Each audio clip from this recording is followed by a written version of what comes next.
Hello, we're here at Hamacon. Third Impact has started. I think I saw some congoers getting turned into Tang. It's just a mess down here. But before everything goes to hell, we do have Tiffany Grant with us. Tiffany, thank you so much for taking the time. Thank you, John. I'm very happy to be here.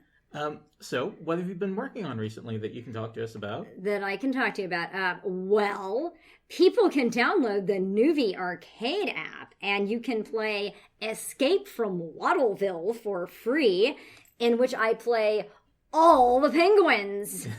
I am all the penguins. So it's an augmented reality game. It just came out, and the original intention was to play it in the movie theaters. Like, it's that portion that's hosted by Maria Menounos before the movie starts. Yeah. Mm-hmm. So the game is, like, in there somewhere.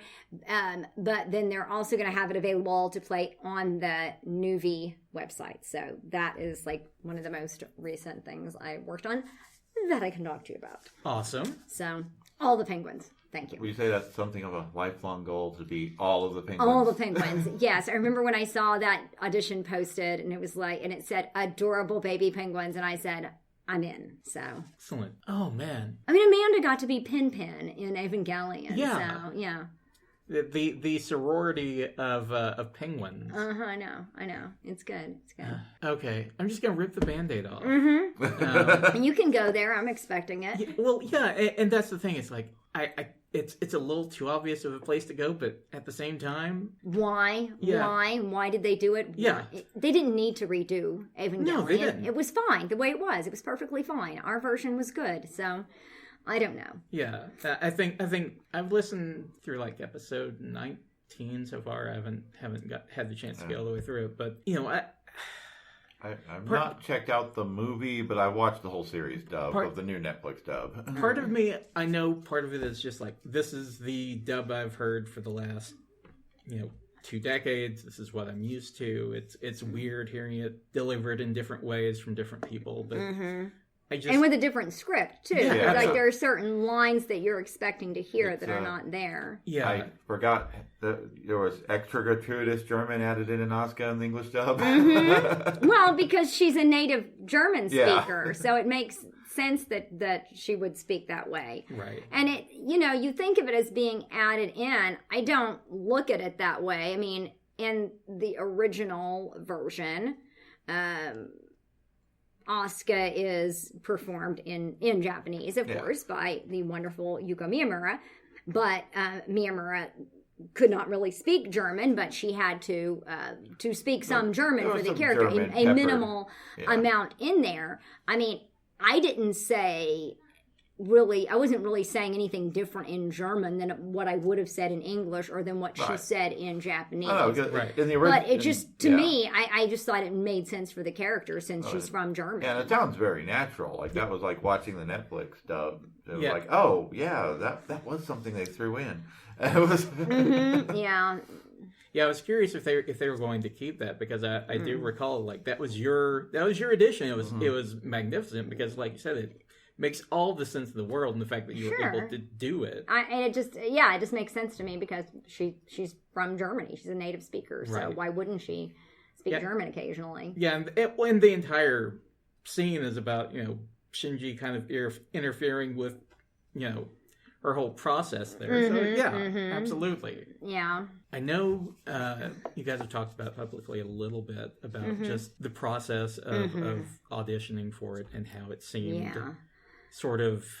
I mean, we found out that it was happening. I think if we had not found out about it, I think we probably wouldn't have auditioned at all. I don't think that we were really considered for it, to be honest with you. I really don't.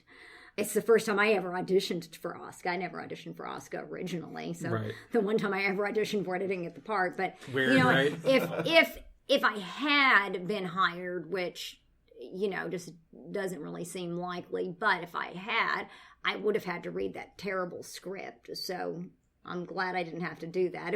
I don't know if I could have done that. That would have been really hard for Yeah, me.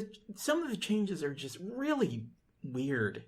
Just to me, stupid. I mean, I don't understand some of it. Some of it is just... One of the things that really stood out to me, and this is just me nerding out. Other than calling one person a children? Yeah. There's that. I mean, I understand that, like, in Japanese, that's how they do Right, it. but It sounds in Japanese, weird. they also don't have any plural nouns, so they like to appropriate certain English words at times in Japanese, whether they really make sense contextually or not. Right, yeah. So calling them the children individually, does, first children, second children, none of that makes any sense. In episode 11, there's that scene right before the eye catch where Fuyutsuki and Gendo are over there, and Gendo's got his feet in the bucket, and in the original ADV dub, Fuyutsuki says it's hot, and Gendo just simply says yes. And I think in the Japanese, it was it's hot, and Gendo says lukewarm, but he's referring to the water in the bucket. Mm-hmm. But in the Netflix dub, Fuyutsuki says it's hot and Gendo says lukewarm, which doesn't make... No. Is that... God. Anyway, no. Fuyutsuki says lukewarm, Gendo says yes. Which it doesn't make any sense for Fuyutsuki to say lukewarm. Right. I know. That's what it was, I'm sorry. Yeah, well... As I was saying, I did a panel earlier where I was talking about, adapting scripts for dubs, and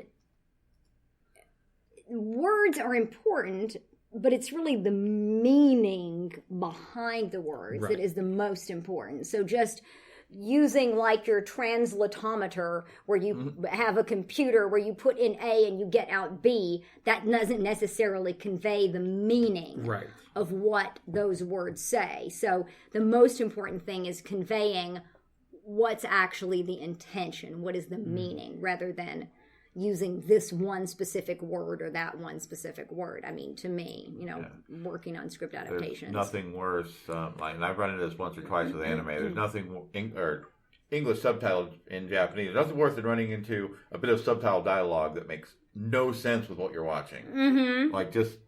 They weren't watching this when they translated it, were they? Well, usually the translators who are working on these anime, most of the time they do have access to the original source material. So they have the scripts, not just the anime that they're working with.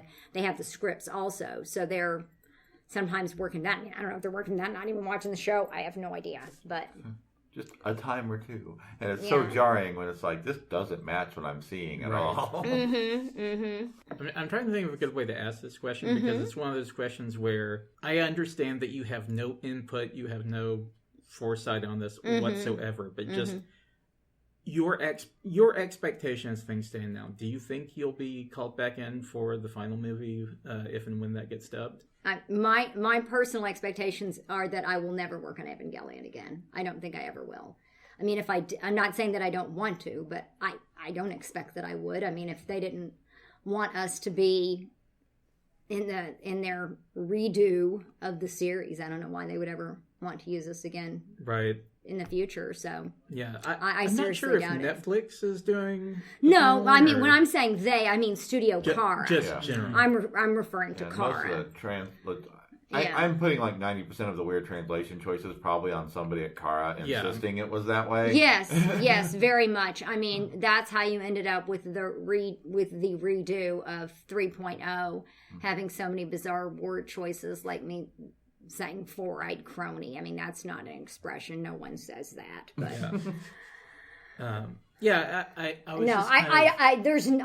that's based on nothing other than just my personal suppositions from working in the business for a long time and what I expect to happen and what I don't expect to happen. And my expectation is I don't think I'll ever do it again. I hope you're wrong on that. I hope I'm wrong too. Believe me, I had to go through like all of the stages of grief. This was incredibly difficult for me. It was very painful. And it may seem like I'm just very glib and cavalier about it now. But the fact is that I had to just come to the realization I can't change any of this. It's out of my hands. I flew myself out to LA and I auditioned just to show them that this means something to me. But they can't. And what I finally realized is they can't take it away from me. It's out there. I did it. It's part of me. It's part of who I am. And, they can't erase me from history. What I did, it exists. It's real. So, right. And sort of to what you were speaking there, yeah, I think people sometimes conflate the idea of being able to talk about something with no longer feeling the effects. Oh, right. Yeah. I mean, it is still very painful. It's very hurtful that, that they did this to us, because God, it was like an existential crisis for me at the time. It was incredibly difficult. It was, and especially the fact of like not being able to talk about it for a while, that, it was not public knowledge. And there was a fan who started a petition to try to, have us be hired for a possible redub that we all knew was not possible, but that was definitely happening. And, I got 5,503 signatures, which I knew was never going to be enough to have an impact on Netflix. I mean, if we were going to have an impact on Netflix, it would have had to have been hundreds of thousands of signatures. But it still was very uplifting that many people, and it was people from countries all over the world. There were people from South America. There were people like in Israel and all across Asia, just all these different places. And it wasn't just, like sort of Canada and Australia. I mean, it was really just all over the world. People were signing this petition. And I was really floored by that. I mean, it was very touching. But right. It must be very gratifying that your work has meant that much. Yeah, it actually it meant something to people. So that means a lot to me that it means something to them. And actually, after the Netflix version came out, just within a couple days, Giguk, I love his work so much. Giguk did this review it's like basically Netflix's Evangelion. And I watched that and I loved it so much. And I actually contacted him and I said, that really made me smile more than anything has in quite a while. And he wrote me back a really, really nice email. And he said, you'll always be my Oscar. So that was really sweet. But if anybody hasn't seen that yet, the Giguk's basically Evangelion's Netflix's Evangelion. It's really good. Yeah, I just find the whole thing so bizarre that Kara just all of a sudden... It's like you mentioned with 3.0, it just seemed like they really started to get their hands in for whatever reason. I know.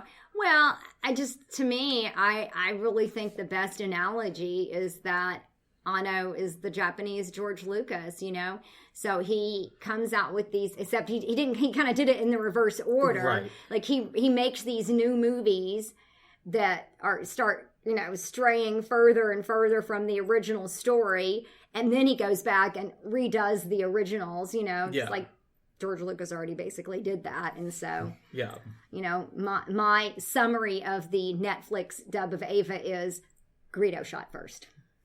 That's that's my summary. I mean, you're not wrong. You are not wrong. Well, that's what they did. I just really hope that we don't get like Shia LaBeouf, Shinji here, in the next movie. But well, Giguk was pretty disappointed that it wasn't Keanu Reeves. So. Oh man. Well, anyway, that would have been awesome. Why not? So, what are your goals right now looking forward?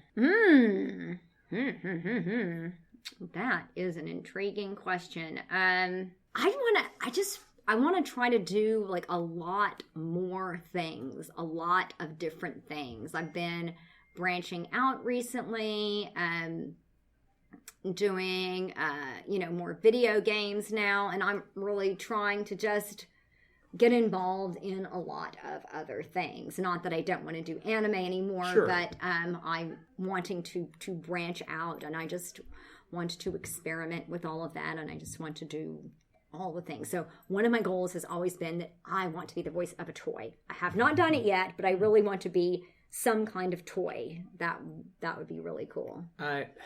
See, that's going to be really funny when you achieve that goal, because I'm going to pick that up in the store one day. I'm going to, pull the little string on the back, and the only thing I'm going to be thinking of is this thing's going to say, "What are you, stupid?" I know.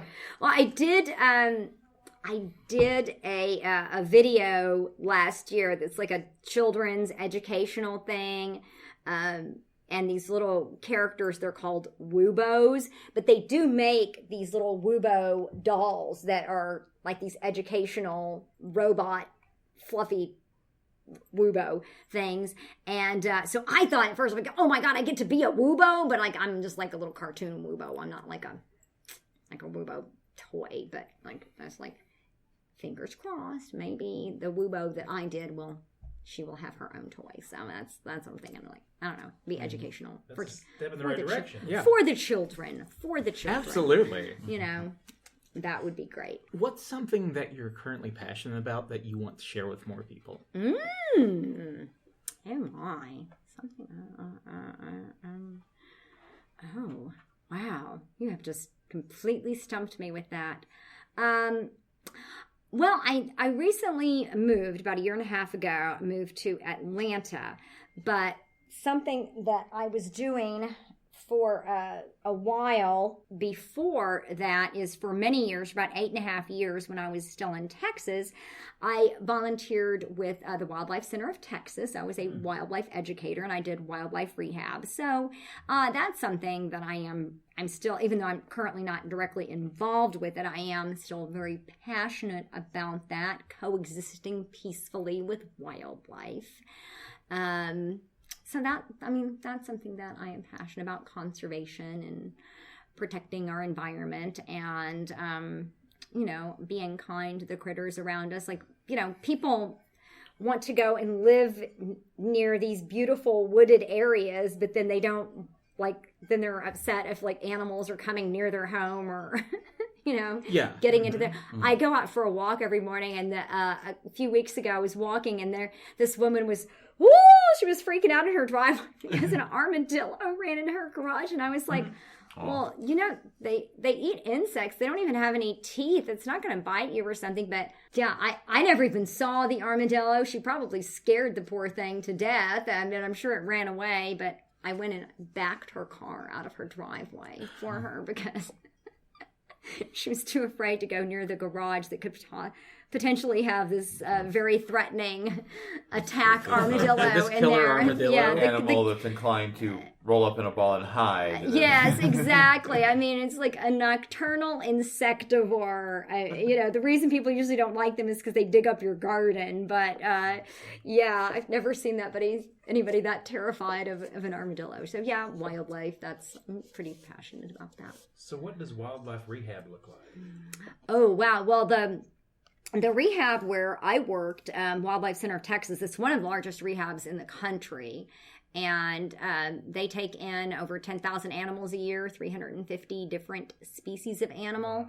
So it's like anything and everything you can think of, amphibians, reptiles, birds, mammals, all of it, the whole thing.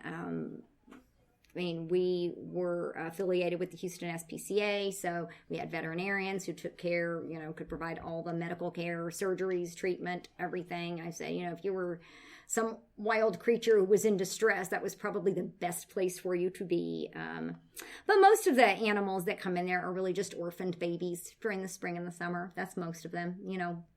Little birds or squirrels or whatever fall out of the nest. Babies get separated from their mothers. And they get raised until they're just big enough to be released. And then on you go. Be about your business, wild animals. And so, a lot of cleaning cages, a lot of feeding animals, all of that stuff. It's pretty gratifying, though. I felt like maybe not all, but a lot of the bad stuff that happens to them is our fault. Like loss of habitat, or you're trimming, like a very literal loss of habitat, like where you're trimming your tree and you trim this branch off the tree and there was a nest in it or something. But,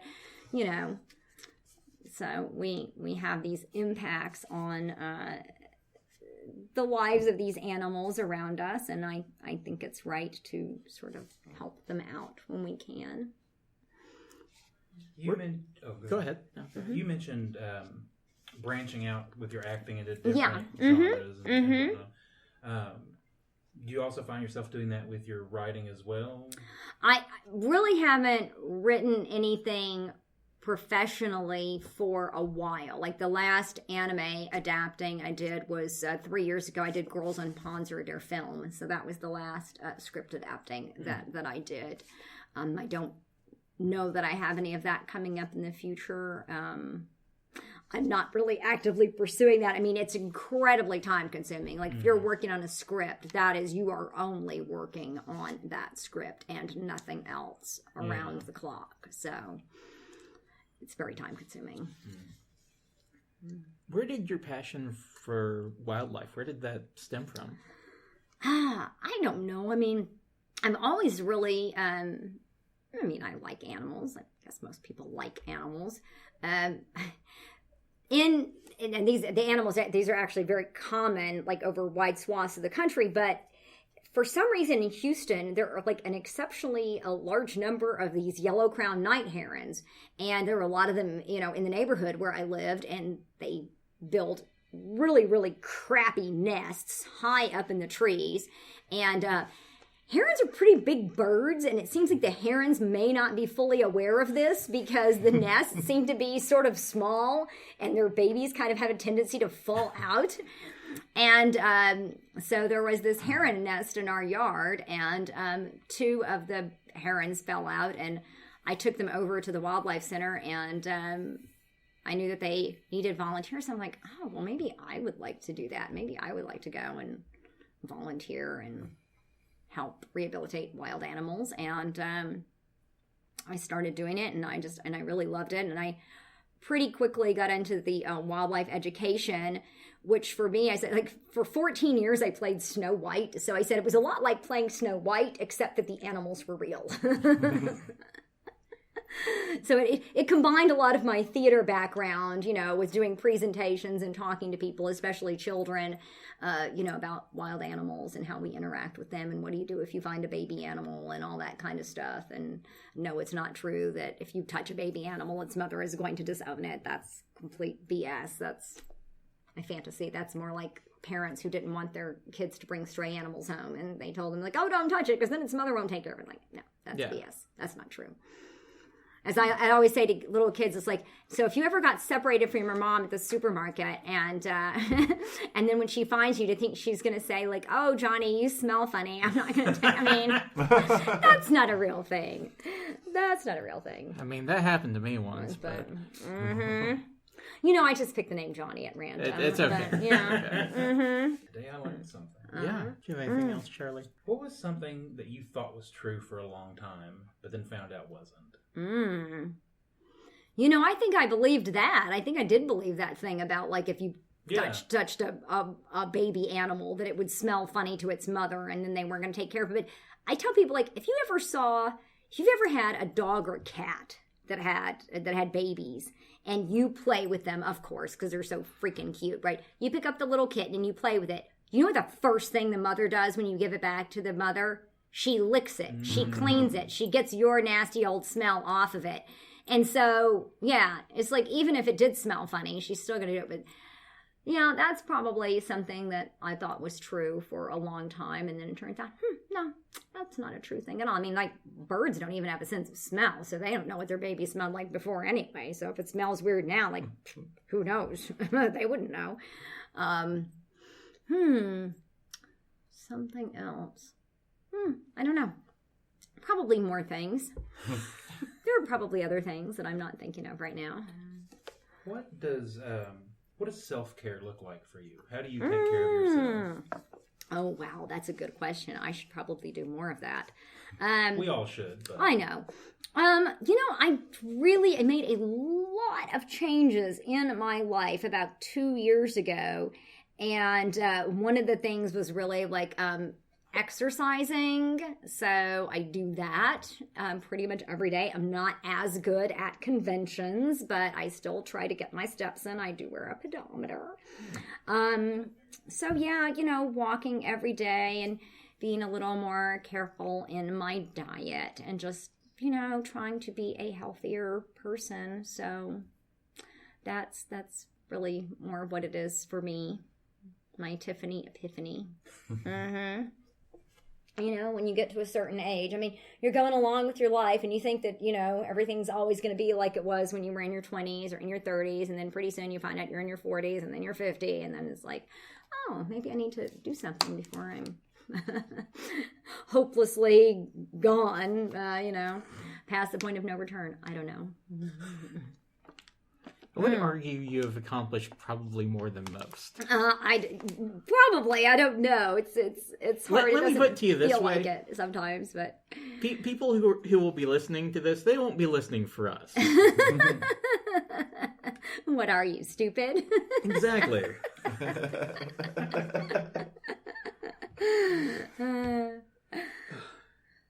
I do just want to make the comment. I love your earrings, and also in context of the show, they're absolutely horrifying. Yes. My earrings, for the people who aren't able to see them, what they are actually is they are little Cupid dolls that are dressed as Asuka. So what they really look like is sort of little mutant Asuka babies. But I think they're awesome as earrings. They were originally phone charms that a very clever person who was not me made into earrings. And all I can think of is, you know, they're dangling from your ear, and, you know, little child Asuka is running in to tell her mom about, you know, all this great stuff that just happened, and oh, hey. Oh, mommy's super dead. Yeah. What a bummer. Why is that doll hanging up there with her? It's really weird. I know. Yeah, this is like a thread the other day on my Facebook group about, you know, like your favorite Asuka stuff. And I was like, well, I'm the only person I've ever seen with these. Now, I'm probably not the only person who has them. I did buy them in a shop in Harajuku. And so, like I said, they were phone charms, and somebody decided to make them into earrings, and they were selling them in this shop. So she probably made more than one pair, but I would dare say that there are not lots of these. They were not mass produced, to use an Ava reference. And also horrifying reference. Anyone else? Hearts and minds clear? Okay. All right. Well, Tiffany, thank you so much. This has been a lot of fun. You are welcome. Thank you so much. I do appreciate it. Thanks for listening to yet another production of the OSMcast, your podcast for everything awesome. You can find us online at awesomecast.com, OSMCAST.com, or, you know, wherever you find your podcasts, just search for OSMcast. You can also find us on the social medias, OSMcast at Twitter or on Facebook. Of course, you can also find our wonderful interview guru, the greatest living interviewer, John Robbins, at J5 is Live.